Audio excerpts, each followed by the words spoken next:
मी आतमध्ये बसून सर्वांची भाषणं ऐकत होतो.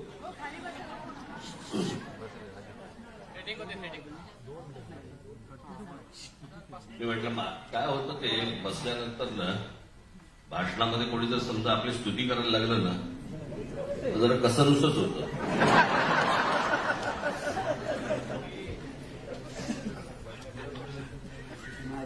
पण सर्वांची भाषणं अप्रतिम झाली, अप्रतिम.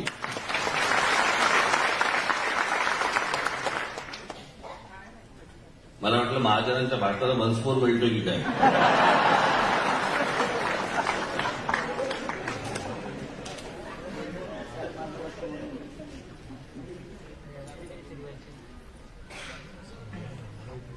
आज 23 तारीख.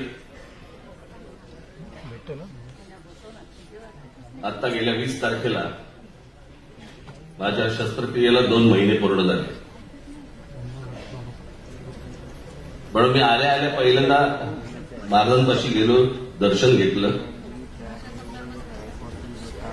आणि तुम्हाला मी व्यवस्थित चालतं हे पण दाखवलं.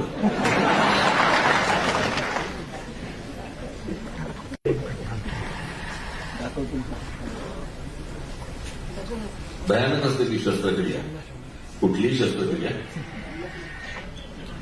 खरं तर मला त्याच्या अगोदर मला एक छोटा कट देऊन त्यांनी ते तिथे काहीतरी हाडामध्ये काहीतरी इंजेक्ट करतात, त्या पंक्चर करतात आणि मग तो काहीतरी ब्लड फ्लो सुरू होतो वगैरे वगैरे. ते केलं होतं बरोबर. त्याच्यानंतर माझी फिजिओ सुरू झाली, त्याच्यानंतर माझा पाय दुखायचा बंद झाला, सगळं व्यवस्थित झालं. आणि बरोबर वर्षभरानंतर परत मला दुखायला लागलं, परत मला चालायला त्रास व्हायला लागला. म्हणून मी डॉक्टरला विचारलं, म्हटलं काय, म्हटलं परत दुखणं सुरू झालं.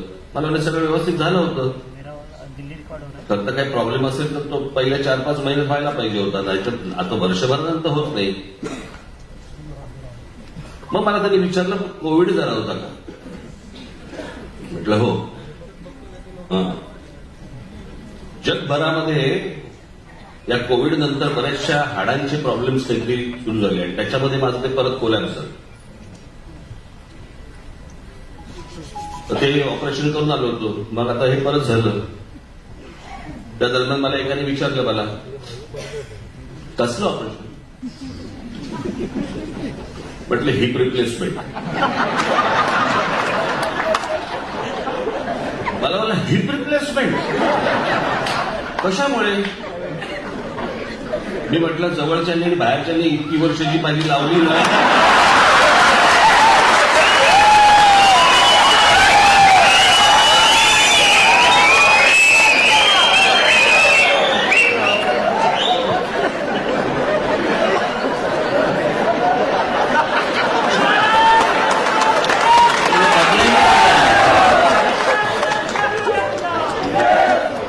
बदलायचीच वेळ आली सगळं. एक काय काय येतात तो ते काय हार्ट रिप्लेसमेंट असते, काय काय किडनी रिप्लेसमेंट असते वगैरे वगैरे. एकाने मला विचारलं, अच्छा हिप रिप्लेसमेंट म्हणजे दुसरी लावणार, कसं दिसेल.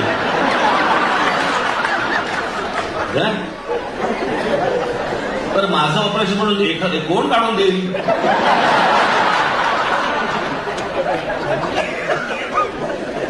साहेब बरं दिसत नाही, माझी घ्या.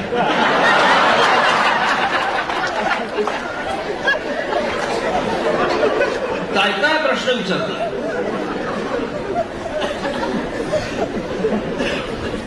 माझे एक तर ते डॉक्टर होते आमचे, त्यांनी त्या पहिल्या ऑपरेशनच्या वेळेला बाहेर आले आणि ह्या पत्रकारांनी विचारलं, हे कुठेही खातात, एखाद्याच्या गेलेल्याच्या घरी पण जातात, काय वाटतंय, काय वाटतंय काय.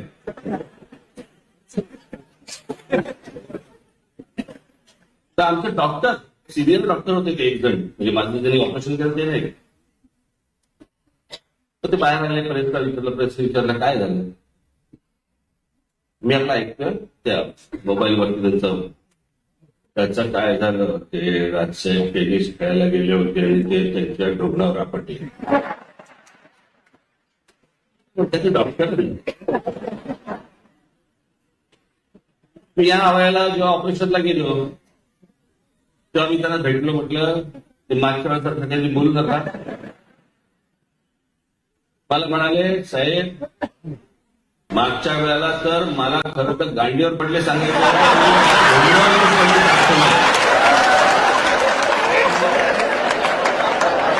मी म्हटलं नाही, तुम्ही म्हटलं ते रुग्णावरती ठेवा म्हटलं.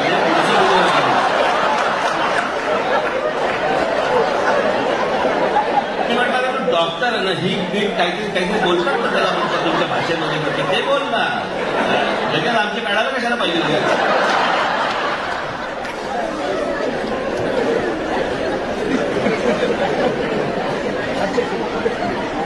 कोण कोण भेटतात ते तुम्हाला सांगतो ना, एक एक जण. पण आता सगळं ठीक आहे, व्यवस्थित आहे. मी जरा उद्या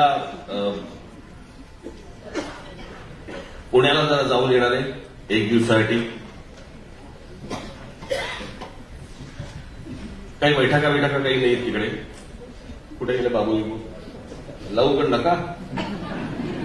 मला प्रवासाला काही त्रास होत नाही, फक्त एकदा मला चेक करायचं,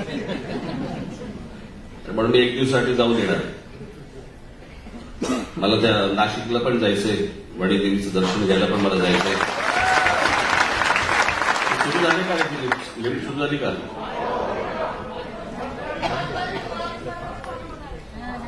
तुमचा पण कोर्ट झालं रे, पुढच्या तारखा देत आहे. मला त्या दिवशी 1 तारीख बोलला, आता 5 तारीख बोलतो.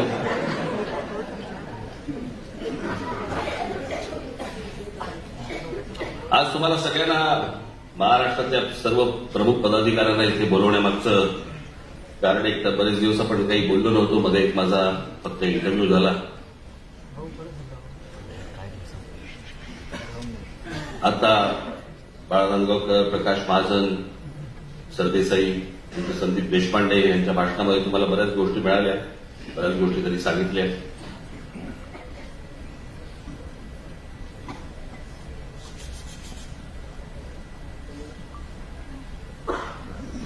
मला असं वाटतं की काही गोष्टी ह्या तुमच्याकडनं लोकांपर्यंत गेल्या पाहिजे. कसं होतंय की आपल्याला थांबवण्यासाठी, आपल्याला रोखण्यासाठी अनेक माध्यमं, अनेक राजकीय पक्ष हा जाणून बुजून काही गोष्टींचे प्रचार करत आले आतापर्यंत.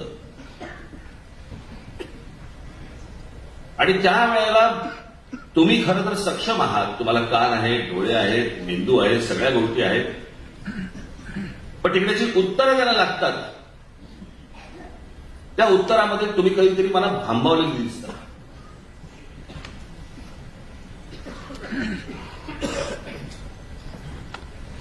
आणि त्यांनी गेल्या काही वर्षांमध्ये काही प्रचार केला आपल्याबद्दलचा.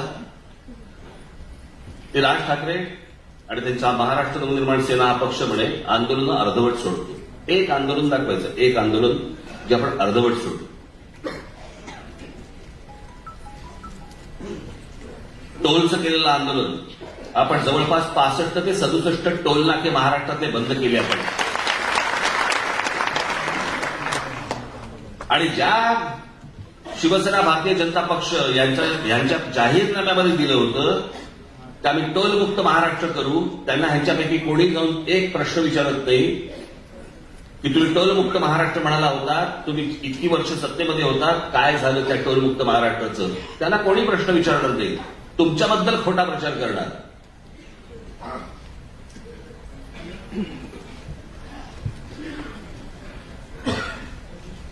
मला असं वाटतं ह्या गोष्टी ज्या वेळेला तुम्हाला कुठे जिल्ह्यामध्ये, तालुक्यामध्ये, गावामध्ये, शहरामध्ये लोक ज्या वेळेला बोलतात त्यावेळेला तुम्ही हे उलट सांगितलं पाहिजे त्यांना की अरे आम्ही तर इतके टोल नाके बंद केले, तुमच्या पक्षाने काय केलं? तुमच्या पक्षाने शब्द देऊन देखील पाळला नाही. इतकी वर्ष अजूनही टोल चालू आहेत, मुंबईवरती चालू आहेत, पुण्यावरती चालू आहेत, ठाण्यावरती चालू आहेत, सगळ्या ठिकाणी चालू आहेत टोल.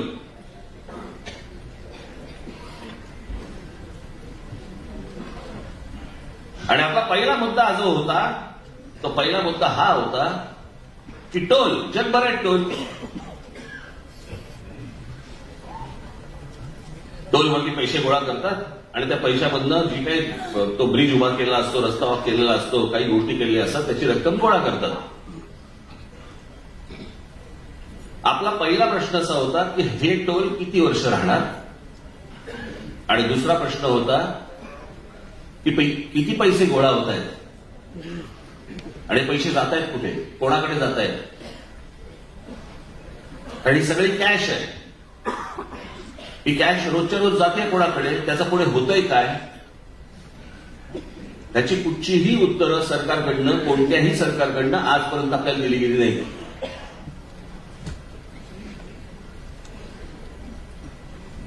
आणि ज्या ठिकाणचे टोल नाके बंद झाले त्यांच्याकडनं आपल्याला आशीर्वादच मिळाले.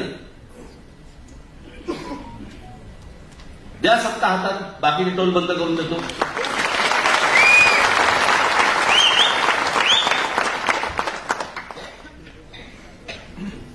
याचं कारण या सगळ्यांना या टोलवाल्यांकडनं पैसे जातात आणि म्हणून यांना बंद करायचे नाहीये. म्हणून तो विषय पण काढत नाहीत कधी, आणि हे त्यांना कधी प्रश्न पण विचारत नाहीत. इतक्या पत्रकार परिषदा होतात या सगळ्या लोकांच्या, त्यांना हे प्रश्न खरं तर भन्नावून सोडलं पाहिजे त्यांना की हे तुम्ही टोल बंद करणार बोलला होता, त्याचं काय झालं, त्यांना कोण नाही विचारणार. आणि मग त्यांचे सगळे छोटे लोक हे आपल्याला आपल्याबद्दलचा प्रचार करणार.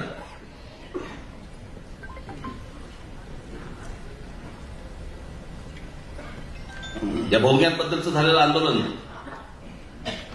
पोलिसांनी दिलेला आकडा जवळपास 92-93% ठिकाणी भोंगे बंद झाले सकाळचे. आणि बाकीचे जे आहेत सगळ्या ज्या काही प्रार्थना होतात त्या अगदी कमी आवाजामध्ये होतात. आणि त्याचबद्दलचं ते पत्र होतं माझं. ते जे पत्र मी तुमच्या हातामध्ये दिलं होतं ते पत्र काय होतं, कशासाठी होतं ते पत्र. ते पत्र मी व्हॉट्सअप करू शकलो नसतो. मी माझ्या फेसबुकवरती टाकू शकलो असतो.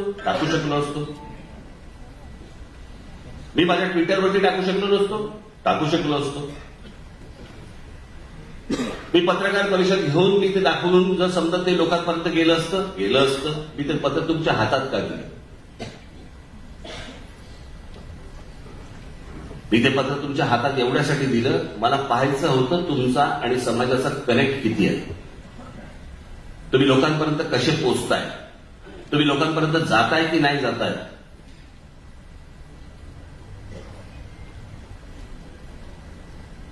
आज असंख्य महाराष्ट्र सैनिक आहेत आणि असंख्य महाराष्ट्र सैनिक सांगतायत आम्हाला की आमच्या पदाधिकाऱ्यांकडनं आमच्यापर्यंत लेटर आलं नाही तर आम्ही पोहोचवलं असतं.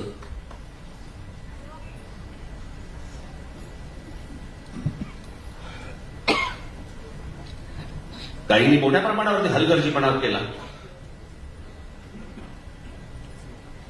थंड झाले. निवडणुकांचे वारे फक्त डोक्यामध्ये आहेत. पक्ष नाही, संघटना नाही, काही नाही. हे जे आता चालू आहे ना सगळं महाराष्ट्रामध्ये गेले 2-2.5 वर्ष राजकारण चालू आहे ना, ही चांगली गोष्ट नाही बरं का महाराष्ट्रासाठी. असं महाराष्ट्रात कधीही नव्हतं.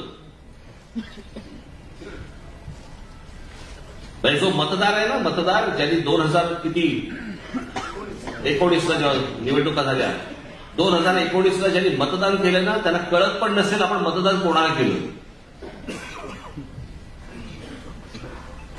कोण कोणामध्ये मिसळलं आणि कोण कोणामधनं बाहेर आला काहीच कळत नाहीये.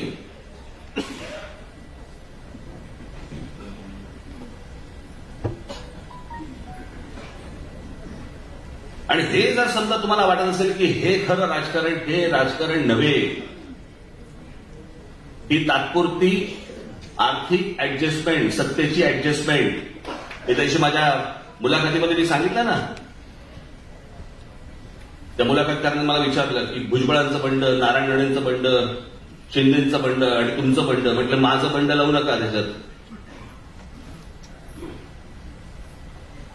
हे सगळेजण गेले, हे एका पक्षात गेले आणि सत्तेत गेले.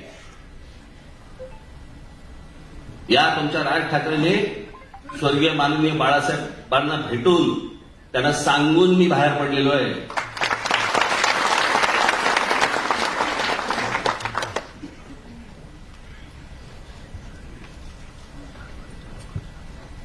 तर मला आजही ती गोष्ट आठवते की जेव्हा बाळासाहेबांना कळलं की हा काही राहत नाही पक्षात आता, माझी शेवटची भेट होती. मी आजपर्यंत कधी बोललो नाही तुम्हाला ही गोष्ट. पण निघताना माझ्यावर त्याला मनोहरदोषी होते. मनोहरदोषी बाहेर गेले रूमच्या, आणि रूमच्या बाहेर गेल्यावरती माननीय बाळासाहेबांनी मला बोलवलं. असे हात पसरले माझ्यासमोर, मला मिठी मारली आणि म्हणाले आता जा.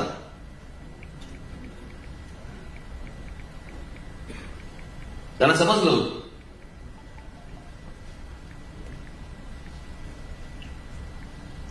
त्याच्यामुळे मी दगाफटका करून, गद्दारी करून, पाठीत खंजीर खुपसून असा नाही बाहेर पडलो मी. आणि बाहेर पडून दुसऱ्या कुठच्याही पक्षात नाही गेलो. तुमच्या विश्वासावरती पक्ष उभा केला.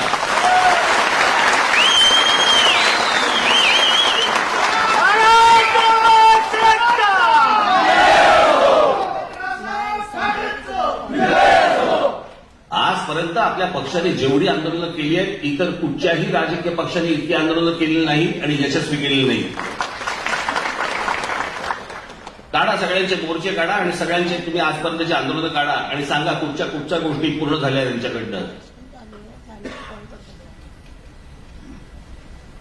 आमच्या मोबाईल फोनवरती फक्त हिंदी आणि इंग्रजी फक्त ऐकू येत होतं महाराष्ट्रामध्ये. आमची मराठी ऐकू येत नव्हती. त्यासाठी महाराष्ट्र नवनिर्माण सेनेचा माझा महाराष्ट्र सैनिकांनी, आमचा अविनाश जाधव कुठे इथे असेल कुठे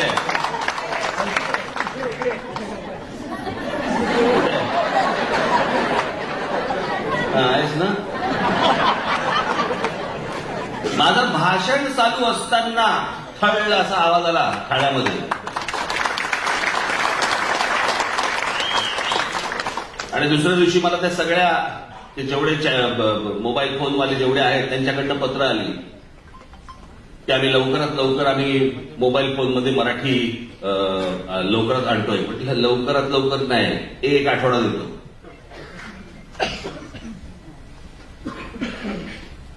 एका आठवड्याच्या आत महाराष्ट्रभर मोबाईल फोनवरती मराठी ऐकू यायला लागलं. का नाही इतरांनी केलं आंदोलन? ते भोंग्यांचं आंदोलन, मशिदीवरचे भोंगे काढा किती वर्ष सुरू होतं.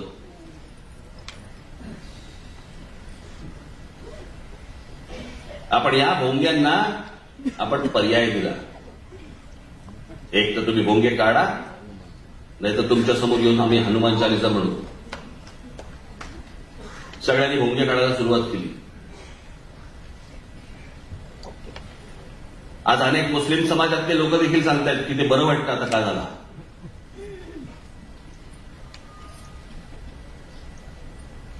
असंख्य आंदोलनं आपली झालेली आहेत. अत्यंत विश्वासाने तुम्ही लोकांसमोर ही आंदोलनं पोहोचवली पाहिजेत. तुम्ही बोलला पाहिजे, सतत सांगितलं पाहिजे. तुमच्या भाषणामध्ये या गोष्टी आल्या पाहिजेत. तुम्ही कसले जपून राहताय?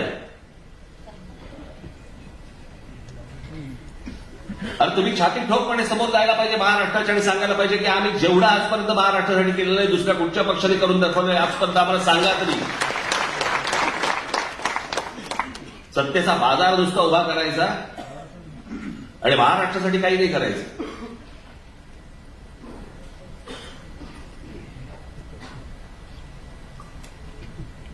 त्या नुपूर शर्मा त्या बोलल्या, त्याला काढून काय टाकलं, माफी काय मागितली सगळ्यांनी. मी बाजू घेतली त्यांची. त्या काय स्वतःच्या मनातलं बोलत नव्हत्या. जे होतं ते तुमचं कोणतं नाईक, कोण झाकीर नाईक, त्याचा इंटरव्ह्यू बघा. झाकीर नाईक हा तर मुसलमान आहे. झाकीर नाईकच्या एका इंटरव्ह्यूमध्ये त्यांनी तेच सांगितलंय जे नुपूर शर्मा बोलत होते. झाकीर नाईकच्या बाबतीत काय नाही झालं, त्याच्याबद्दल कोण काय बोललं नाही. त्याला कोणी सांगितलं नाही माफी मागा. त्यांचं बोलणं सुरूच आहे अजूनही.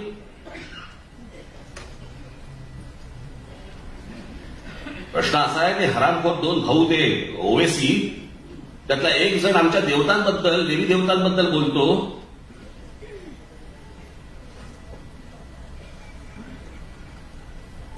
है उनके, गणपती, लक्ष्मी, ये वगैरे वगैरे. शेवट काय बोललाय तो वाक्य? कैसे कैसे मनहूस नाम रखते हैं ये. आमच्या देवी देवतांचे नावं काय? मनहूस.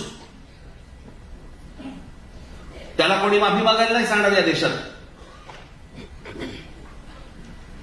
या देशात चांगले मुसलमान देखील झाले आहेत.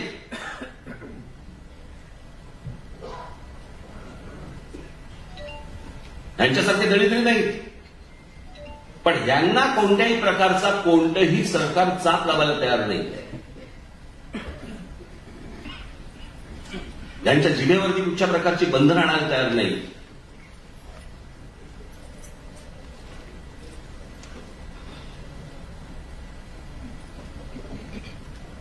कोण आपले कवी इक्बाल, सारे जहां से अच्छा. कवी इक्बाल या माणसानं लिहिलेलं काव्य, त्या काव्यामध्ये तो भारत नाही म्हणत आहे माणूस. सारे जहां से अच्छा हिंदुस्तान हमारा. हे हिंदूंचं स्थान आहे. सारे जहां से अच्छा ये हिंदुस्तान हमारा. ते कवी इक्बाल बोलतोय आणि आम्ही हिंदू या देशाला भारत म्हणतोय. आम्ही बोलताना बोलत पण नाही की या हिंदुस्थानामध्ये, आम्ही नाही, आमच्या भारतात. नाहीतर काय अगदी सोपं, इंडिया.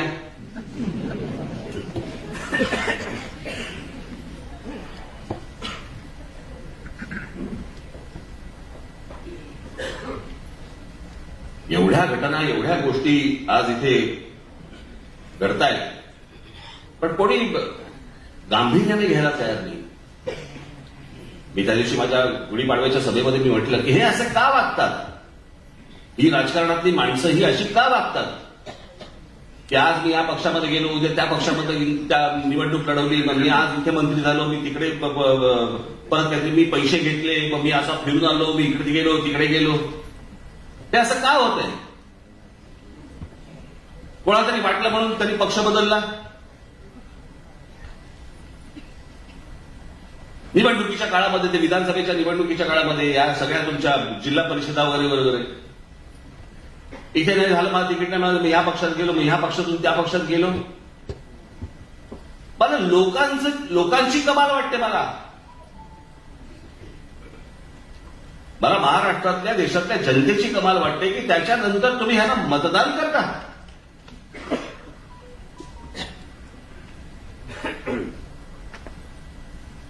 साधी गोष्ट लक्षात घ्या तुम्ही. 2019ला निवडणुका झाल्या. 2019ला निवडणुका झाल्यावरती शिवसेना, भारतीय जनता पक्षाने एकत्र निवडणूक लढवली. एकत्र निवडणूक लढवल्यावरती दोघांनी फारकत घेतली. काय तर म्हणे 2.5 वर्ष मुख्यमंत्री पदाचे घोषित केलं होतं. मला अजूनही आठवतंय, मला माहिती आहे ते, कारण त्या बैठकीत मी असायचो, मला होतो मी तिथे. मला असं वाटतं सेंटर हॉटेलला का कुठेतरी ती बैठक झाली होती. बैठका असं तर ते व्हायच्या, घरी व्हायच्या किंवा सेंटरला व्हायच्या. माननीय बाळासाहेब, मनोज जोशी, प्रमोद महाजन, गोपीनाथराव मुंडे, मला असं वाटतं त्यावेळेला वहाडणे अध्यक्ष, प्रदेश अध्यक्ष होते, वहाडणे होते का कोण आता आठवत नाही मला, बरेच जण होते. आणि तिथे पहिल्यांदा ती गोष्ट ठरली की ज्याचे जास्ती आमदार त्याचा मुख्यमंत्री. जर ही गोष्ट अंडरस्टँडिंग मध्ये तुमच्या एकमेकांच्या जर ही ठरलेली आहे,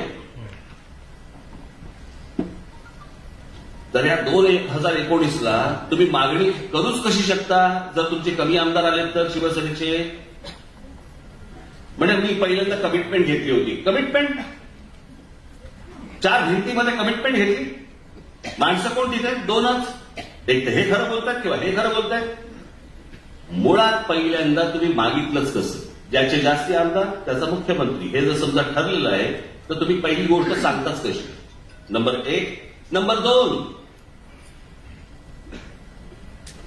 पंतप्रधान नरेंद्र मोदी ज्या वेळेला व्यासपीठावर भाषण करत होते त्यावेळेला त्या व्यासपीठावरती उद्धव ठाकरे बसलेले. नरेंद्र मोदी त्यांच्या भाषणामध्ये, जाहीर भाषणात सांगतायत की आपली परत सत्ता येईल आणि सत्ता आल्यानंतर मुख्यमंत्री देवेंद्र फडणवीस होईल. अमित शहानी जाहीर भाषण केलं. त्या जाहीर भाषणामध्ये अमित शहा सांगतायत की सत्ता आल्यावरती मुख्यमंत्री देवेंद्र फडणवीस होईल. ऑब्जेक्शन त्याच वेळेला का नाही घेतलं? आक्षेप त्याच वेळेला का नाही घेतला? त्याच वेळेला त्यांना फोन केला का नाही? त्याच वेळेला तुम्ही भेटला का नाही? की अरे तुम्ही माझ्याशी वेगळं बोललाय आणि व्यासपीठावरती वेगळं बोलताय, का नाही बोललात तुम्ही? सगळे निकाल लागल्यावरती मग तुम्हाला आठवलं. याचं कारण ह्या सगळ्या गोष्टींची बोलणी ही अगोदरपासून सुरू असतात. आणि मग काय तर काँग्रेस, एनसीपी आणि शिवसेना यांचं सरकार. लोकांनी मतदान कोणाला केलं होतं? म्हणजे असं आपण पकडूया की शिवसेना भारतीय जनता पक्षाला मतदान करणारी लोक आणि काँग्रेस एनसीपीला मतदान करणारी लोक, दोघांनाही काय झालं असेल?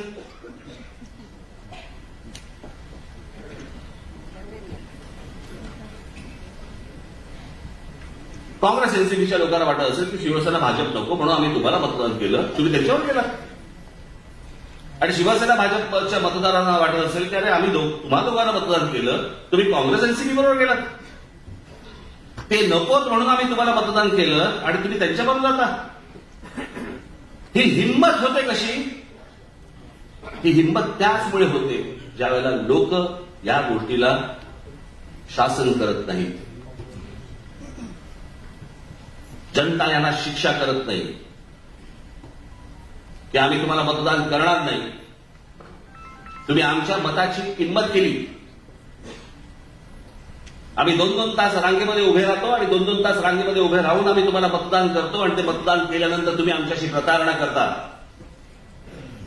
ते लोक जोपर्यंत या महाराष्ट्रातली जनता जोपर्यंत ठरवत नाही ना तोपर्यंत महाराष्ट्राच्या नशिबी हे असंच राहणार. काही राजकारणाचा आणि एकूण जगण्याचा काही कशाला काही संबंध नाहीये. खरं तर राजकारण इतका गंभीर विषय आहे, इतका गंभीर विषय आहे की त्याला आपण म्हणजे आता तो आत्ताच्या ह्यांच्या भाषेमध्ये, आत्ताच्या सरकारच्या भाषेमध्ये आपण त्याला खेळाचा दर्जा दिलाय.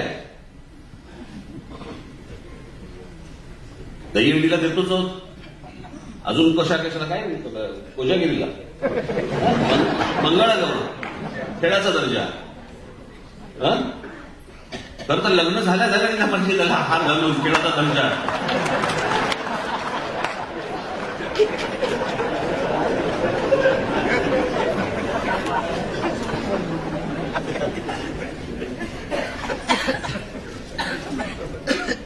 हे राजकारण असं होण्यामागची कारण आहे काय सांगा तुम्ही आता? सर्व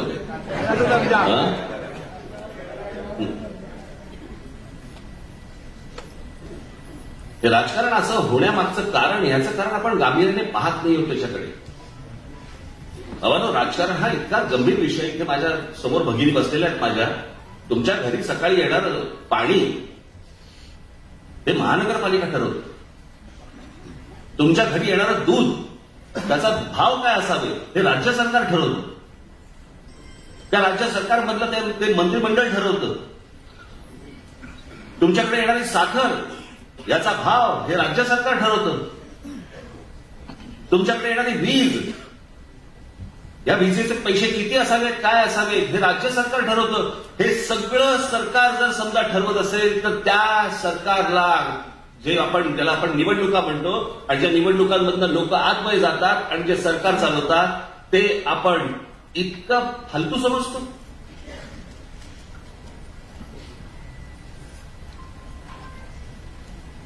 माझी तर इच्छा आहे सर्वसामान्य प्रत्येक घरामधल्या स्त्रियांनी, पुरुषांनी राजकारणामध्ये लक्ष घातलं पाहिजे, प्रत्यक्ष राजकारणामध्ये आलं पाहिजे, निवडणुका लढवल्या पाहिजे अशाला गरज नाहीये. पण राजकारण हे इतकं मोठं आहे, इतकं विस्तारलेलं आहे की या विस्तारलेल्या सगळ्या राजकारणामध्ये लोक आली पाहिजेत. त्याचा ज्यांनी खळेखंडोबा करून ठेवलेला आहे राजकारणाचा, आपल्या माथी फक्त तेच असेल. चांगल्या विविध क्षेत्रामध्ये काम करणारे लोक, महिला आज आल्या पाहिजेत राजकारणामध्ये. माझं एक पत्र येणार आहे या बाबतीतलं.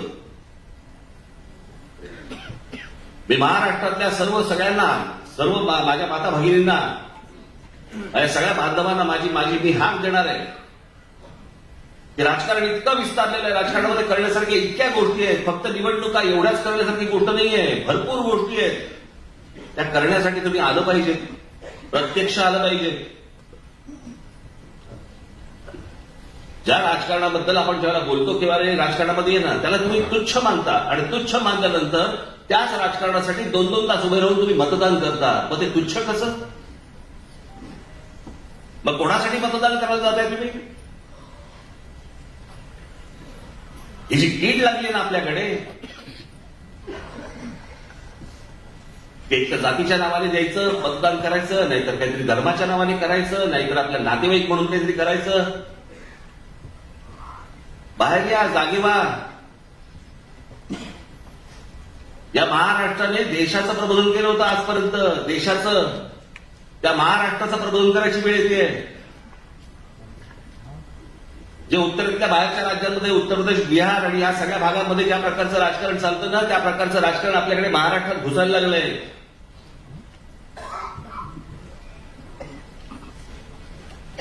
या सगळ्या राजकारणाला लोकांनी जाब विचारला पाहिजे. ज्यावेळेला मतं मागायला येतील ना, त्यावेळेला जाब विचारले पाहिजे. हे काय करता तुम्ही?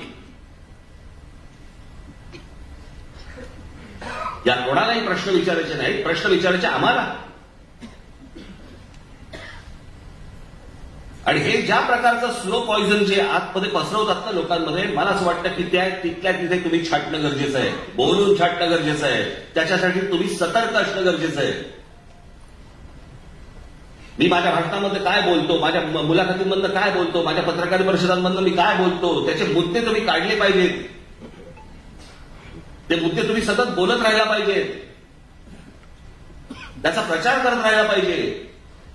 आंदोलन केलं, राज ठाकरे बोलले, आंदोलन उभं राहिलं, आंदोलन संपलं, झालं, सगळं विसरले, रोजच्या कामाला लागले. असं जर समजा होणार असेल तर परत परत परत परत परत परत किती वेळ करायचं, किती वेळ सांगायचं?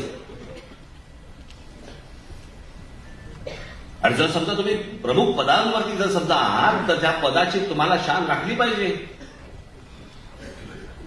ज्या पदावरती तुमची पक्षाने नेमणूक केलेली आहे त्या पक्षाचा आदर तुम्ही केला पाहिजे. जे तुमच्या बरोबरचे, जे तुमच्या आपल्या बरोबरचे जे सहकारी आहेत, या सगळ्या सहकाऱ्यांना तुम्ही काहीतरी सांगितलं पाहिजे, काहीतरी दिलं पाहिजे. तुम्ही पण त्यांच्यातले जर समजा होणार असाल आणि वाद घालत बसणार असाल, कसं होणार हो? जर सांगा मला. बाकीच्या राजकीय पक्षांमध्ये हे धुडगूस चालू असेल तर धुडगूस चालू दे. मी या आपल्या पक्षामध्ये हे चालू देणार नाही.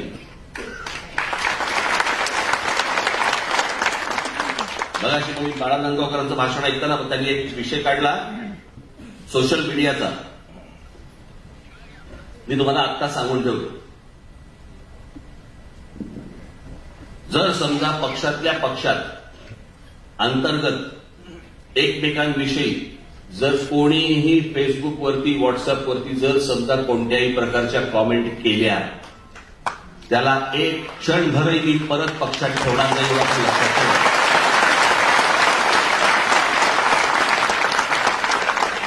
तुमचे चोचले मी खूप पुरवले आजपर्यंत, झालं तेवढं खूप झालं. तुम्हाला तुमचं काम जर सांगायचं असेल तर त्या माध्यमाचा उपयोग करा, पण तुम्हाला एकमेकांची उणीधुणी जर काढायची असतील त्या माध्यमावरती काढून तर बघा. आणि जर असं कोणी काढलं असेल तर ते माझ्यापर्यंत पोहोचलं पाहिजे. हर्षल देशपांडे आहेत, सचिन मोरे आहेत किंवा इतर आमचे पक्षातले आपले नेते आहेत, यांच्यापर्यंत ते पोहोचलं पाहिजे, माझ्यापर्यंत ती गोष्ट आली पाहिजे. आज निवडणुका तोंडावरती कधी होतील मला माहिती नाही. अगं अगं म्हशी हेच चालू आहे आता.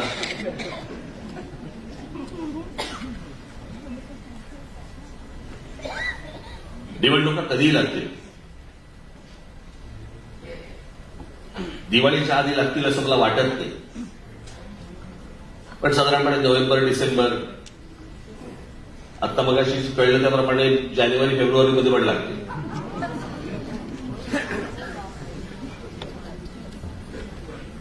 हा जो सगळा मेस झाला ना, सगळा चिखल झालाय ना, त्याचं कारण विचारणारे कोण नाही, बोलणारे कोण नाही, राग व्यक्त करणारे कोण नाही. की हे काय चालू आहे.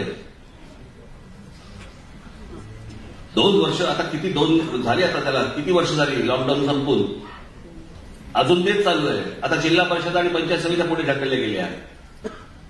आता अजून महानगरपालिकेचं ते काय 3चं का 2चं, हे काय मला कळतच नाही. मला हे महानगरपालिकेच्या वॉर्डाला 3 माणसं, 2 माणसं, 4 माणसं, लोक काय गुलाम आहेत का हो? ज्यांनी मतदान जायचं आणि 4 माणसं, जरा 4 माणसं पण माहिती नसतात ती कोण आहेत. कित्येक लोकांना तर आपला नगरसेवक पण माहिती नसतो.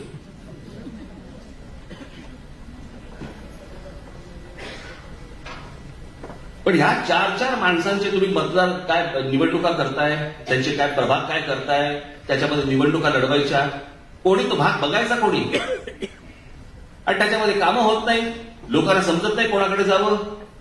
मग ह्यांनी करायला घेतलं की हा विरोध करतो, त्यांनी करायला घेतले की तो विरोध करतो. हे कुठचं राजकारण चालू आहे याचं कारण लोक जाब विचारत नाहीयेत की हे काय चालू आहे, कोणतं राजकारण चालू आहे. नाही तर आम्ही बहिष्कार टाकतो निवडणुकीवरती, आम्ही मतदाराला येणार नाही. एकदा लोकांनी ठरवणं गरजेचं आहे, जनतेने ठरवणं गरजेचं आहे. खेळ मांडलाय नुसता,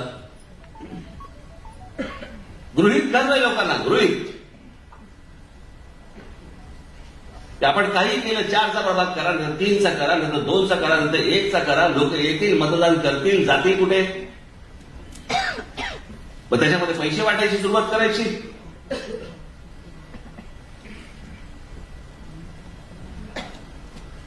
आज नाही लक्षात येणार, अजून काही वर्षांनी लक्षात येईल की आपले अरे काय महाराष्ट्र होता आपला, आणि त्या महाराष्ट्राचं आपण काय मातेर करून ठेवले.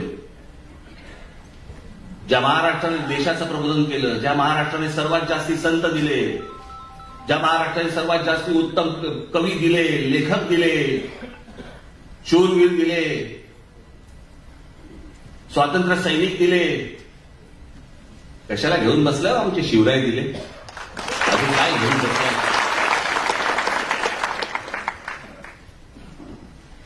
आहे का कोणाच्या वाट्याला, कुठच्या तरी राज्याच्या वाट्याला आहे का हे सगळं? आम्हाला आमच्या लोकांची, मोठ्या लोकांची किंमतच नाही आम्हाला.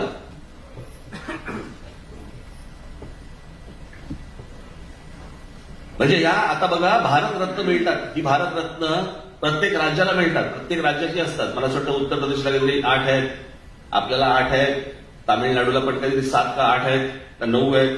प्रत्येक राज्याला काय काय भारतरत्न मिळत असतात, इकडची कोण व्यक्ती असते. महाराष्ट्राला 8 भारतरत्न आहेत. हे 8 भारतरत्न कोण आहेत, कोण माणसं आहेत ही? धोंडो केशव कर्वे, विनोबा भावे, पावा काणे, डॉक्टर बाबासाहेब आंबेडकर, लता मंगेशकर, सचिन तेंडुलकर, भीमसेन जोशी, रतन टाटा, जे.आय.डी. टाटा. हे 8 भारतरत्न महाराष्ट्राला. या 8 भारतरत्नांपैकी 4 भारतरत्न ही एकट्या दापोलीतली आहेत. माहितीये का आपल्याला भारतरत्नाचा अर्थ काय? ज्यांनी कमाल काम केलं, ज्यांनी एक आउटस्टँडिंग परफॉर्मन्स ज्याला म्हणतो आपण, अशा प्रकारचं काम केलेली माणसं ती एकट्या दापोलीत जाऊन विचारा त्यांचं काय आहे का. पुतळे उभे करणं यात तर काही होत नाही हो, यात तर काही होत नाही. पुतळे हे फक्त जयंती आणि पुण्यतिथीलाच उपयोगी पडतात. पण त्यांनी काय काम केलं, त्यांनी काय अभ्यास केला, त्यांनी काय या देशाला दिलं, काय नवीन दिलं, हे आम्ही लोकांपर्यंत, तरुणांपर्यंत, तरुणींपर्यंत पोहोचवतोय का? नाही, आम्हाला काही पडलीच नाही.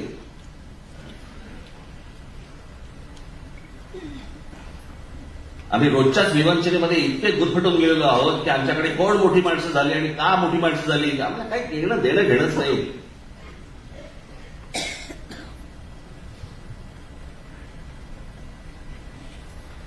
या आमच्या शिवरायांबद्दलच ते आज अनेक ठिकाणी उफाळून आले. आतून प्रेम किती आहे मला माहिती नाही. अनेक जण आहेत की ज्यांना खरंच आतून प्रेम आहे, पण बरेच जण फक्त राजकारणासाठी मतांसाठी वापर करतायत. आमच्याकडे प्रत्येक महापुरुष आम्ही फक्त जातीमध्ये वाटून घेतला. आमचे शिवराय हे मराठा, बाबासाहेब आंबेडकर आमचे हे दलित, आमचे कोण लोकमान्य टिळक ब्राह्मण, आमचे ज्योतिबा फुले हे माळी. मग इतरांनी कोणी त्याच्याबद्दल बोललं, तू नाही बोलायचं, तू त्या जातीचा नाही, जातीचा आम्ही. ही अवस्था केली आपण. प्रत्येक जण आपल्याच महाराष्ट्रामधल्या आपल्याच महापुरुषांचे प्रत्येक जात एकमेकांचे वाभाडे काढते.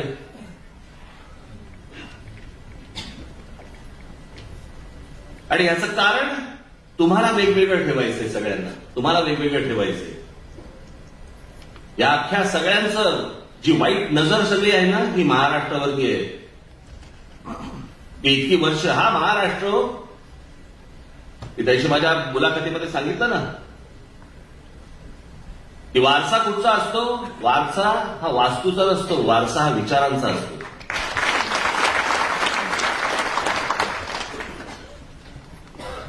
कोण कुठच्या वास्तूमध्ये आहे त्याने काही होत नसतं.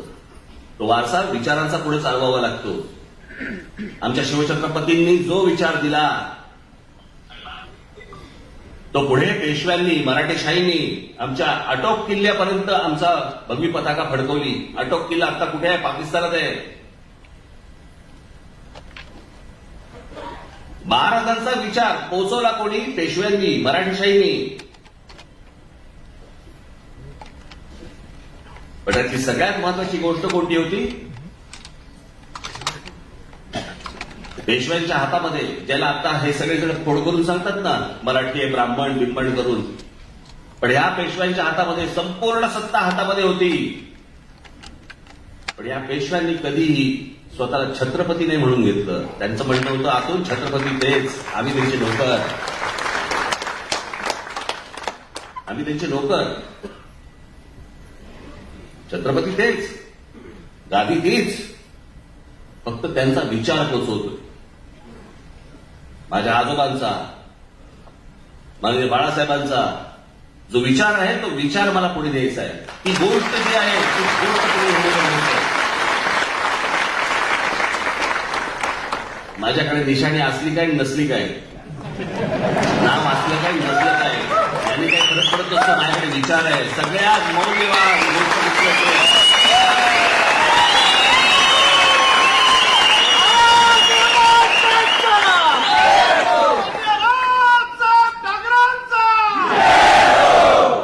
बाकीचं सगळं सोडा, पण त्या बाबतीत मी श्रीमंत आहे.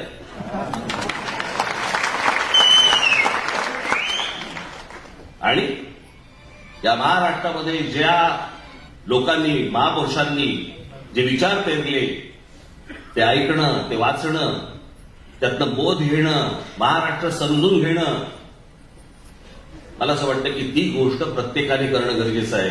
तर ह्या गोष्टी पुढे टिकतील.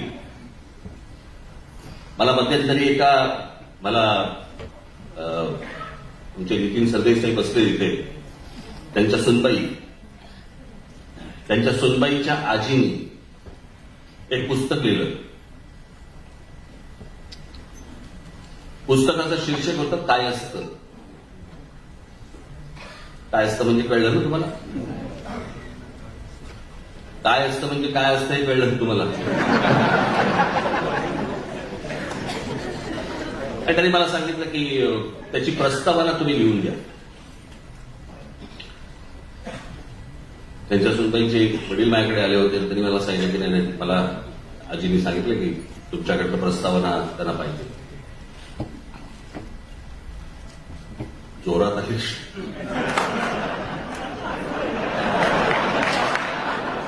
जा म्हणतात इथे खारोळ करायचं तर.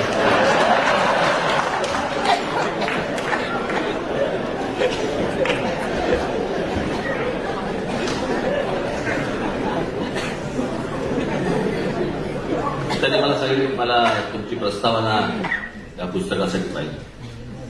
तर मी म्हटलं की माझ्या घरात जे संस्कार झाले, म्हटलं माझ्यावरती, म्हटलं आम्ही काही जातपात मानत नाही, जातीपातीने कधी एकमेकांकडे पाहत नाही, जातपात कधी शिकवलीच नाही, माहितीच नाही.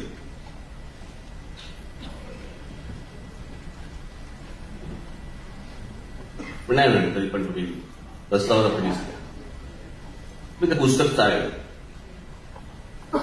आपण जरूर ते पुस्तक वाचा, ज्याच्यामध्ये काय असतं, समाजामध्ये कोणकोणत्या रूढी परंपरा काय काय गोष्टी असतात, त्याच्यामध्ये खाद्यपदार्थ कोणते असतात, ते बनवायचे कसे, काय काय गोष्टी असतात, कुलदेवता कुठची, आडनावं कुठची, सगळ्या गोष्टी त्या एका पुस्तकामध्ये दिलेल्या होत्या. आणि ते पुस्तक मी पाहिलं आणि म्हणून मी प्रस्तावना लिहिली.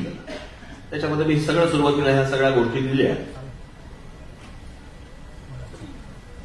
आणि त्यातलं सगळ्यात प्रामुख्याने माझं जे म्हणणं मी त्याच्यामध्ये लिहिलं की सर्व जातींमधली मला आवडणारी जर कुठची संस्कृती असेल कुठची तर ती खाद्य संस्कृती. आणि म्हणून त्या प्रस्तावनेचा शेवट मी केला होता की ज्याला आपण मध्यंतरी बोललो नाही का मी, हिंदू म्हणजे काय, आपण सर्वजण हिंदू आहोत, पण या देशामधला हिंदू हा फक्त हिंदू मुसलमान दंगलीत हिंदू असतो. तो 15 ऑगस्ट 26 जानेवारीला तो भारतीय होतो. चीनचं आक्रमण झालं की त्याला समजतच नाही की आपण हिंदू आहोत का भारतीय आहोत का कोण आहोत. बरं, चीनच्या पदार्थांवरती किंवा कुठच्या गोष्टींवरती बहिष्कार टाकायचा ठरला तर रात्रीची गाडी बंद होते. रात्री आल्यावरती खायचं काय, अशा तो हलक्या विवंचनीत असतो. त्यातनं बाहेर आला की तो मराठी होतो, पंजाबी होतो, बंगाली होतो, तामिळ होतो, गुजराती होतो, सगळं होतं. मराठी झाला की तो ब्राह्मण होतो, मराठा होतो, काय माळी होतो, अजून कोणत्या जातीचा होतो. आणि मग त्या जातीत न बोलताना, खास करून तुमच्याकडे असेल या सेक्शनकडे जरा जास्ती असतं, एखादा पदार्थ केला मनात ठेवा तुमच्याकडे एखादं वाक्य सांगून ठेवतो. एखादा पदार्थ केला की तो पदार्थ केल्यानंतर चाखल्यावरती आमच्याकडे जरा थोडा वेगळ्या पद्धतीचा पदार्थ होतं की नाही, तो आमचा म्हणजे कुठचा, त्या आमच्यात एक जात असते. आता जर इथे जर समजा आपण असू, साधी गोष्ट लक्षात घ्या, 10 समजा दाम्पत्यांचं लग्न झालं आपल्याकडे तर 10 विविध देवांना जातात, बरोबर की नाही. आणि एवढी सगळ्या गोष्टी असून देखील आपण हिंदू आहोत, कारण हिंदू ही संस्कृती आहे. म्हणून आजपर्यंत 1000 वर्ष झाली आपण पारतंत्र्यामध्ये होतो. तो मोहम्मद आला, गजनीचा मोहम्मद आला, अल्लाउद्दीन खिलजी आला, मोगलांचं राज्य आलं, ब्रिटिश आले, पोर्चुगीज आले, सगळे आले. आपण आपले संस्कार नाही कधी विसरलो. आपल्या संस्कारावरती कुठच्याही गोष्टीवरती आक्रमण नाही झालं, कधीच नाही झालं, कधी होऊ पण दिलं नाही. आजही आपल्या महिला साडी नेसतात, कुंकू लावतात, मंगळसूत्र घालतात. जे सण आपले साजरे होतात ते सण त्याप्रमाणे साजरे होतात. हे जर नुसताच धर्म असता तर कधीच संपला असता. ही संस्कृती आहे म्हणून इतकी वर्ष ती टिकली. आणि मला असं वाटतं की ह्या गोष्टीमध्ये मी त्या प्रस्तावनेमध्ये शेवटी लिहिलंय की माझी इच्छा आहे की महाराष्ट्रामधल्या प्रत्येक जातीतल्या प्रत्येक आजीने आपल्या समाजाबद्दलचं असं पुस्तक लिहिलं पाहिजे. कोणते खाद्यपदार्थ आहेत, कोणते, कारण नवीन येणाऱ्या मुलींना माहितीच नाहीये.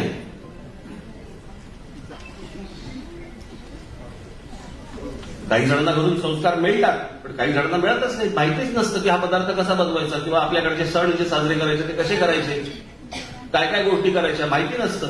मला असं वाटतं की ह्या गोष्टी तुमच्याकडनं होणं गरजेचं आहे. मी खरंच सांगतो, मगाशी जे मी म्हटलं ना की राजकारणामध्ये करण्यासारख्या प्रचंड गोष्टी आहेत.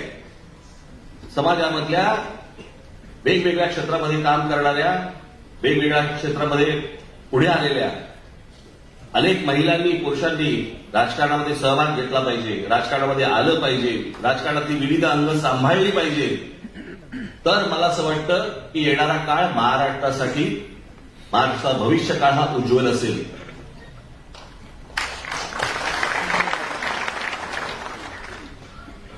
आज ज्या निवडणुकांना आपण सामोरे जाणार आहोत, अत्यंत हिमतीने, अत्यंत ताकदीने या सगळ्या निवडणुका आपल्याला सगळ्यांना लढवायच्या म्हणून लक्षात ठेवा.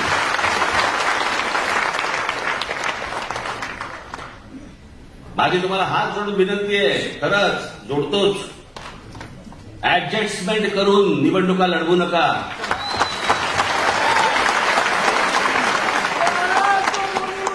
नुसतेच लाचार होऊन निवडणुका लढवू नका. शून्य किंमत राहील, शून्य किंमत तुम्हाला.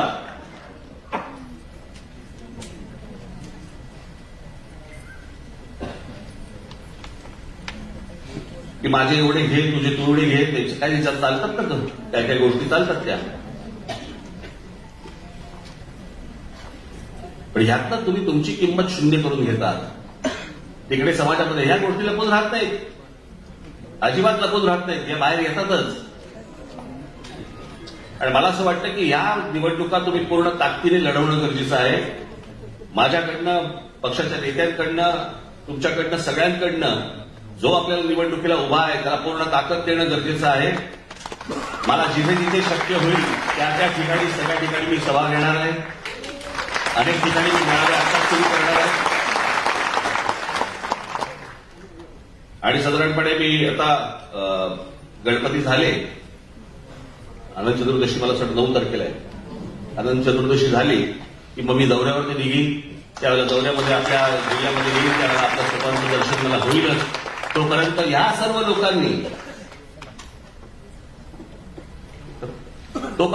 सर्व लोकांनी जे जे तुम्हाला सांगितलेलं आहे की कशा प्रकारे काम करायचंय, कशा प्रकारे आपण निवडणूक लढवायची, त्यासाठी कोणकोणत्या गोष्टी आपल्याला करायला पाहिजेत, त्या गोष्टी सगळ्या तुमच्याकडनं व्हायला पाहिजेत.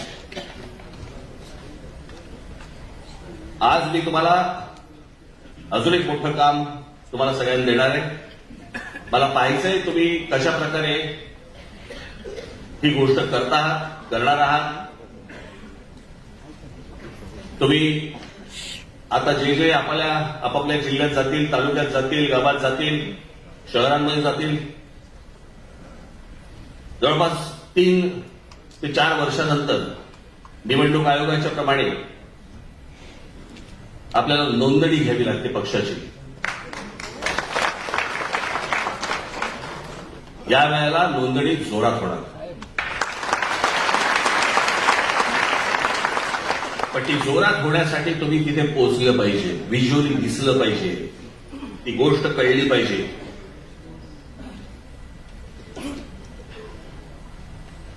जिथे मंदिरं असतील, जिथे कॉलेजेस असतील, जिकडे मॉल असतील, मार्केट असेल. आता गणपती आहेत, सार्वजनिक गणेशोत्सव असतील, अनेक ठिकाणी तिथे आपली होर्डिंग्स दिसली पाहिजेत. मला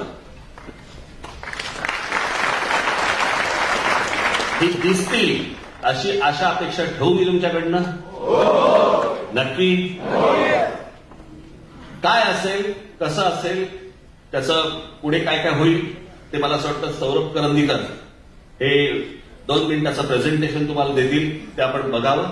एवढीच फक्त आपल्याला सर्वांना विनंती करतो.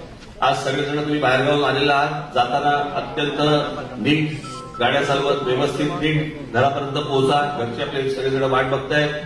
महाराष्ट्रासाठी तुम्ही सगळेजण खूप महत्वाचे आहात, एवढं लक्षात ठेवा आणि आपापल्या घरी राहा. आज मी इथेच थांबतो. आपल्याला सर्वांना निरोगी दीर्घायुष्य मिळो एवढीच फक्त एक इच्छा व्यक्त करतो आणि आपल्या सर्वांची रजा घेतो. धन्यवाद.